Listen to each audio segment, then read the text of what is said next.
Uh, Yesterday, I was having a bit of a back and forth with a Bible believer, someone that takes the Bible literally. And I realized afterwards that I spent more time on that message thread, than I should have. But what we reply with isn't always just for the person we're corresponding with, dialoguing with. It's for other people who read the comment sections as well. So perhaps it helped someone else. Of course, this person I was dialoguing with couldn't see the forest for the trees kind of thing. But I wanted to bear out here in this message that the Bible is a multi-dimensional textbook that facilitates many different interpretations.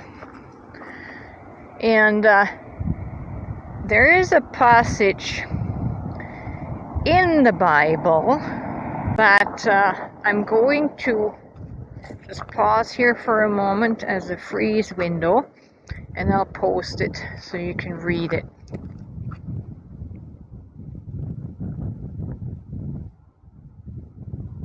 Okay, so that passage speaks about looking into the mirror, or looking into the law of liberty. And it's like a mirror, and it's like a man looking in the mirror and to behold his face, and as soon as he turns away, he forgets who he is. He forgets what he has seen. And that's the Bible, okay? The Bible is a mirror reflection of our unconscious mind, or the unconscious shadows within us.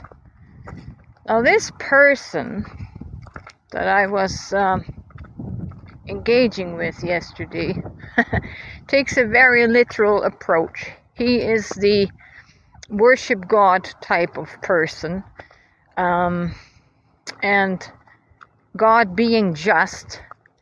And he kept threatening me that if I would not surrender myself to Jesus Christ, it would not go well with me. Okay, he kept doing that. So, of course, I tapped into what his unconscious shadow might be, the insecurity there, that fosters a need to have an authoritarian guardian to bring order into the insecurity of the subconscious realm. But what I'm trying to say is, you're going to read the Bible and you're only going to see the passages that confirm your shadow, right? So this person could only see this authoritative God, a God of justice, and that would send those people who do not choose him into hell. That's a very distorted way of seeing the Bible. That's a very distorted way of seeing God. But it, like I said, it reflects, it's the mirror of his soul. The Bible reflects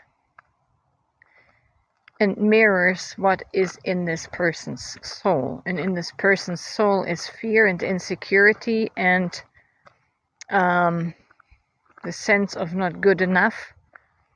That your enoughness only comes by being obedient to the Bible and to God. That's when you receive your badge of adequacy. If you don't submit to that, it won't bode well with you. Anyways, it went on like that for quite some time, and I wish I would have had the awareness to stop sooner.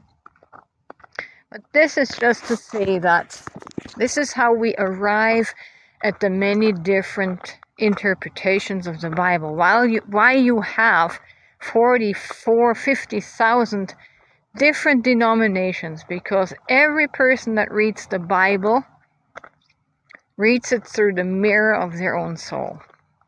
So if you have an angry, judgmental God, you have father issues in your subconscious. You have trauma wounds from growing up. And those wounds project upon the text and project upon God. And that is how we basically replicate the monster of our parent, we experienced growing up. And that then becomes the image of God, the mental image of God that we hold. It's quite different for people that come from a loving home, that were raised in a loving environment. Their nervous system is not so clogged up with trauma and fear and anxiety and lack of self-worth.